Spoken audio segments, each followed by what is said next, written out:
Like I said, I'm game to see where this goes with Kevin Knight, but I will be critical if there's not a vision for him as a heel. And I don't mean the vision from the WWE, because there's no fucking vision with the vision.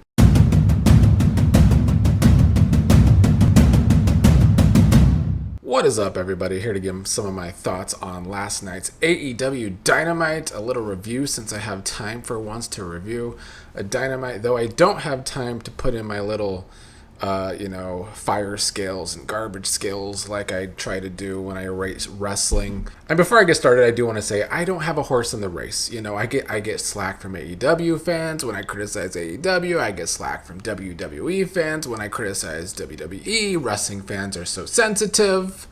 I am unbiased. I am just grading what I find entertaining and good, like I do for everything that I review on this channel. And the reason I am reviewing this today, though, is because I thought that for the first time in a long time, this was a great follow-up to an AEW pay-per-view. Because for so many years, I've sat here, well, I haven't sat here, I don't really talk about wrestling here often, but I have sat and watched a good AEW pay-per-view, followed by a Dynamite that leaves me like, why was this the booking? Why are we doing such a lackluster Dynamite after a good pay-per-view? Because you need to keep that momentum. For once, I do think we have kept that momentum. And I've been saying for a while now, I do feel like Tony Khan has gotten better at focusing for his shows, for his storylines, because this show not only was like a good fallout from the pay-per-view, but setting up new things, but also continuing long-term storylines. It had a little bit of everything. Let's get to it. We started the show with Renee catching up to Will Ospreay following his win on Sunday. He says he's losing feeling down in his arms, but he's very happy about his win. So they continue to play his neck injury. And he happens to go into the trainer's room and run into Kenny Omega. And Kenny Omega is very confused why Ospreay is like getting so close to the Death Riders. Because why would you do such a thing when Kenny Omega has been there for him and will be there for him? John Moxley, I guess, was listening into this whole conversation and came in. And I just like that they are setting up, bringing in Kenny Omega into this storyline that they've already been doing with Will Ospreay and the Death Riders. There's, of course, history with Ospreay and Omega. And so we're adding a new element to the storyline, which is good because we still have quite a ways to go until Wembley. So I thought this was a good start to the show. I gave it a 2 on the fire scale. Then Kevin Knight just turned heel at the end of Double or Nothing at this event on Sunday. That's how we closed the show, was Kevin Knight attacking Darby Allin when he was on a stretcher. Darby Allin apparently still out. Maybe that is how they write him out for a bit. Well, Kevin Knight came out to give his heel promo of why he turned heel. A lot of attacking of the Philly crowd, some good jokes about how he was tired of trusting the process, which was a shot at the 76ers. He gets interrupted by Mike Bailey, his tag team partner, and Bailey says that he knows Knight and they work well as a team and they want to be the best, but that Kevin Knight can get impatient and that Kevin Knight got ahead of himself and what he did to Darby was not the right thing. It was a mistake, but they can fix it if Kevin Knight will just apologize. But instead, Kevin Knight blasts Mike Bailey and then gives him a huge rock bottom to really drive in his point. So a breakup of a tag team here, him turning on his own partner. They went all in on the heel turn here. I said on Monday when I did my rankings in a mini review for Double or Nothing that I'm not that happy that Kevin Knight is turned heel because I felt like he was doing a good job being a babyface. So why take away that momentum? However, right now, it's working. I'm open-minded to see how they do it. I want them to do good. I gave this a 2 on the fire scale because it was a good follow-up. It sets a feud between Kevin Knight and Mike Bailey that I think can be really good. We probably get some good matches out of that. However, as I said about Sunday's event, that I want to see where Kevin Knight is in like 3 months. Because if Kevin Knight is in a worse place as a heel than he was with all the momentum as a babyface, I'm going to feel some kind of way. And I'm going to feel like it was the wrong thing to do to just turn the guy heel. Because Tony Khan has done this in the past. Tony Khan struggles at making stars, whether AEW fans want to admit that or not. He does. When I talk stars, I'm talking about like mainstream, so that people do buy tickets to all these TV shows. And the reason that he fails a lot at that is inconsistent booking. So if there's not a real vision for Kevin Knight's heel turn long term, I am going to feel some type of way. But right now it's working and I am open-minded. Chris Jericho versus Ricochet was next, with everyone banned from ringside. I have not loved this feud since it started, to be honest. I've been tired of it since it started. Hopefully this was the end, because Jericho finally got a one-on-one win over Ricochet.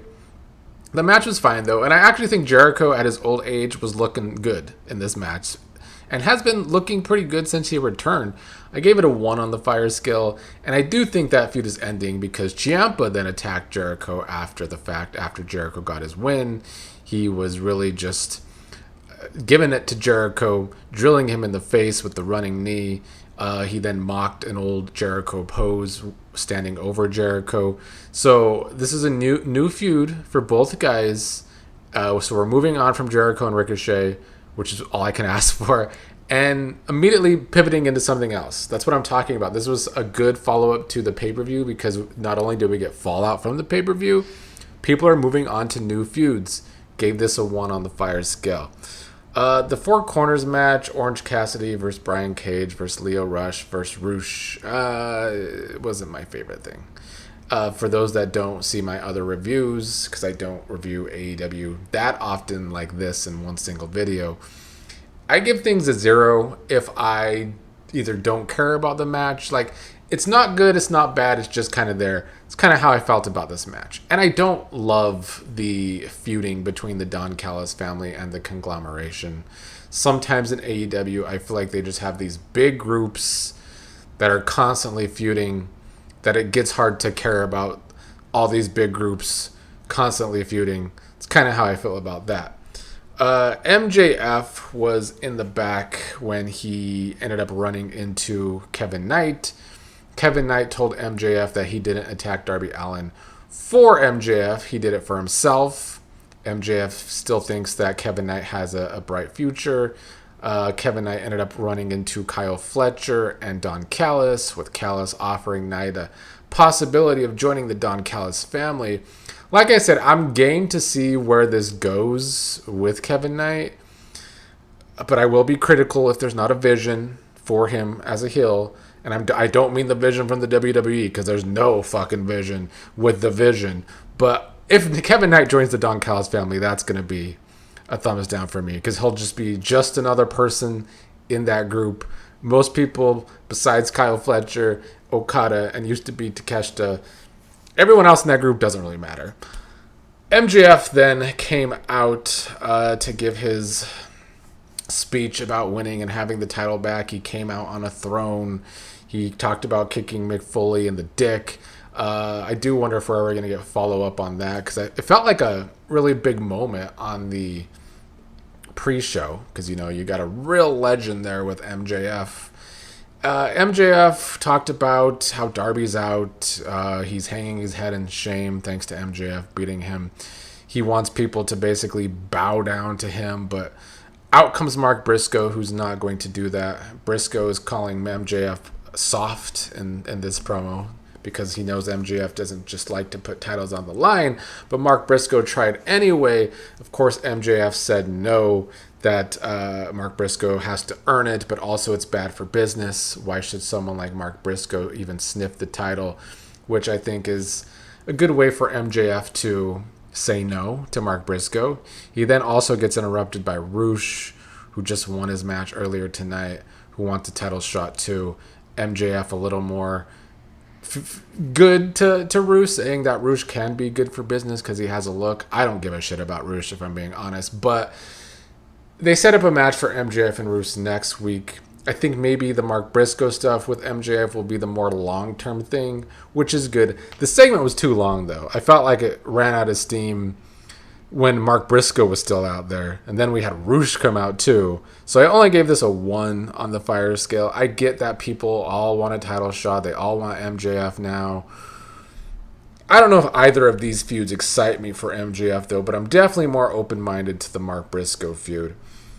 One of the matches in the Owen Hart tournament was next. Claudio Castagnoli versus Brody King. It was a hard-hitting match for both men. I thought this match was fine. You knew what you were getting. It's different than every other match tonight because it's big men just really going at each other.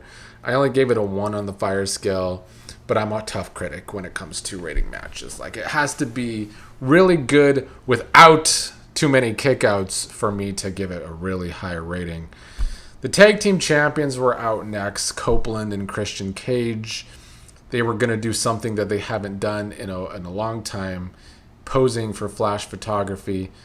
Copeland, I guess, had a bunch of old cameras that he was going to pass around, but instead he gets attacked by the dogs. I like the promo with Christian and Copeland here. My problem with the dogs attacking them, and I guess the dogs being the new feud for the tag titles, is that the dogs have been booked like shit lately, so it's hard for me to care. I still gave this a 1 on the fire scale, though, mostly for the promo, not necessarily where we're moving next with the tag champions. Tay Mallow and Anna Jay basically had a squash. This was the first time we were seeing women tonight. I normally don't rate squash matches, but I'm sick of the lack of effort with Tony Khan and the women. It really is painful. You have a 3-hour show tonight. Takes nearly 2 hours to finally get some women, and it's just a squash match. They're only out there for a couple minutes. I put this on the garbage scale, a -1 on the garbage scale. I will continue to blast Tony Khan when it comes to the way he books his women, because to me, he doesn't put any care or thought behind them. And Thekla not even on the show tonight after her match on the pay-per-view was pretty much thrown together too. Definitely, if there's any weakness in AEW, it continues to be the way the women are booked. Another Owen Hart's men's match was next. Jack Perry versus Mark Davis. I don't find most Jack Perry matches good, if I'm being honest, but I like the way they're pushing Mark Davis as a singles guy right now. He has the national championship. He beat Jack Perry for that, so this was a good rematch for that, only for Mark Davis to win again. So I like the booking here. The match itself was fine. It wasn't bad by any means. Gave it a 1 on the fire scale. This brought us into our third hour, which was basically Collision, but it was still a pretty good Collision because we got to hear from Kyle Fletcher, who I thought cut a really great promo. Last year, when I was being more consistent with wrestling at the end of the year, I talked about how I think Kyle Fletcher is great. I really do think he is the future of AEW. I think this promo really did prove that when he talked about how Takeshita was just so not for the Don Callis family, that Takeshita never cared for him, that he tried to drive a wedge between him and Okada, that when Fletcher was out, Takeshita made his moves and tried to run wrestling, but that's never going to happen now because Kyle would have ran wrestling beside him, but now Takeshita's a spoiled prick. Well, that, of course, brought out Takeshita. He comes out with the conglomeration, so he has backup. Like I said earlier, I don't care about these two big groups feuding because it really just seems endless and really doesn't have a main point to it. But the Fletcher and Takeshita stuff, I'm very much interested in. Takeshita came out quick and to the point, saying, Kyle Fletcher, I want you. This was a 2 on the fire scale. Thought it was a good segment. Will Ospreay was in the back where he yet again cut another solid promo about the Owen Hart tournament, how he's going to win it, how he's going to go to Wembley. I think he's been doing really good with his promos lately. This, of course, factors into the storyline too, because Moxley bumps fists with Ospreay. They're about to tag together. Ospreay tried to bump fists with Pac, but Pac didn't want to. Marina did bump him instead. And yeah, this was a good setup. I think that Ospreay's cutting good promos. They're doing what they need to do for long-term booking here. Gave it a 2 on the fire scale. The match itself, which was Will Ospreay, Moxley, and Pac versus the Rascals, it was kind of an easy win for Ospreay and the Death Riders, like it should have been. So, good booking, a 1. Ace Austin kind of had a glorified squash next. He lost to Andrade. That was a 0 for me. Honestly, Ace Austin matches are too long because he never wins. And I get they want to put him out there so he can get his shit in. There's a segment of the audience that really likes Ace Austin. I don't mind Ace Austin, but if you're always going to book him to be a loser, he either needs less TV time or, put him in ROH more. I think he is in ROH, but I don't know why he's on the main roster if he's just going to lose all the time and his matches are kind of just to take up TV time.